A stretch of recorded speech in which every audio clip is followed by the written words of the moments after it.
Ravi de vous retrouver sur le plateau télé du SFR Café. Notre invité aujourd'hui est le docteur Mathilde Ducloyer. Bonjour. Bonjour. Vous êtes médecin légiste et radiologue au CHU de Nantes et également secrétaire général du GRAVIT. Le GRAVIT, c'est le groupe de recherche en imagerie médico-légale français.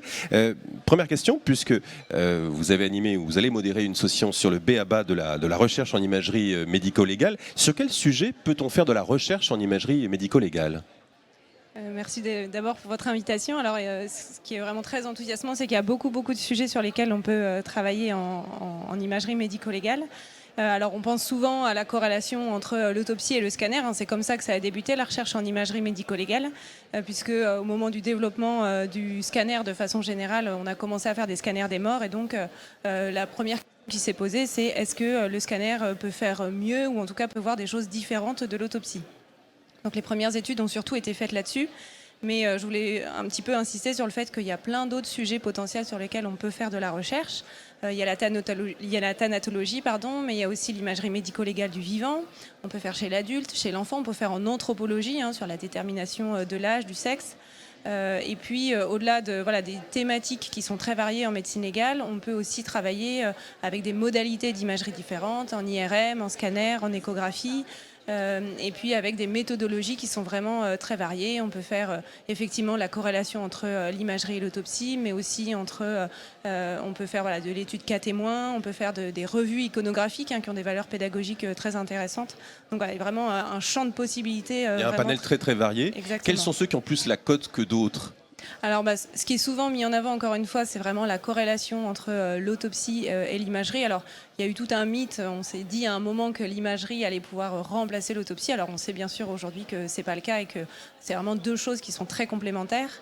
Sur les domaines sur lesquels il y a encore plein de choses à découvrir, c'est en pédiatrie où il y a des choses qui sont faites, mais où il y a encore plein de choses à découvrir. Quel conseil vous donneriez, vous, aux plus jeunes qui voudraient se lancer dans la recherche en imagerie, notamment en imagerie médico-légale ? Alors mon conseil, c'est surtout de ne pas se censurer et qu'il peut y avoir plein d'idées qui viennent. Alors il faut lire un peu de littérature pour se faire un petit peu sur les sujets d'actualité. Mais aussi, il faut observer, il faut se poser des questions, il faut bien sûr discuter avec les médecins légistes et puis vraiment se faire confiance et se dire que si on a des idées qui viennent, elles peuvent être tout à fait pertinentes et parfois n'ont pas encore été explorées.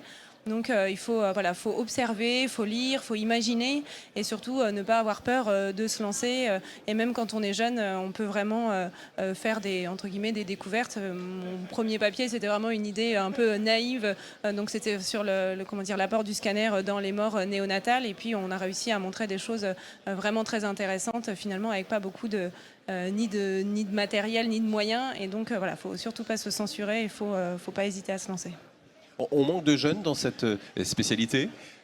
Alors, comme dans beaucoup de spécialités universitaires, il faut qu'il y ait des jeunes qui arrivent. Il y a des gens qui sont dynamiques, mais on est toujours très contents, et notamment au GRAVIT, d'accueillir des nouvelles idées, des nouvelles personnes qui ont des projets, et on sera ravis d'accueillir, y compris les plus jeunes, à monter leurs projets. Peut-être qu'on a un petit peu le temps, juste un mot sur le GRAVIT, justement. Quelles sont les missions du GRAVIT exactement ?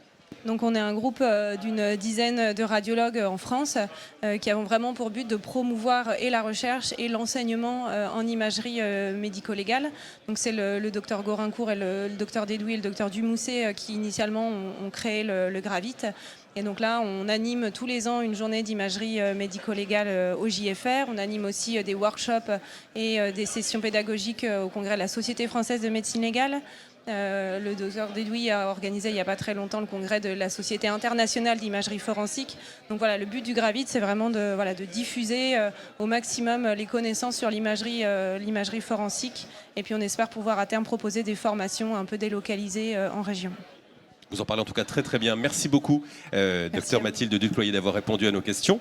Et merci à vous de nous avoir suivis depuis le congrès des journées francophones de la radiologie 2023 organisé par la SFR. À très bientôt.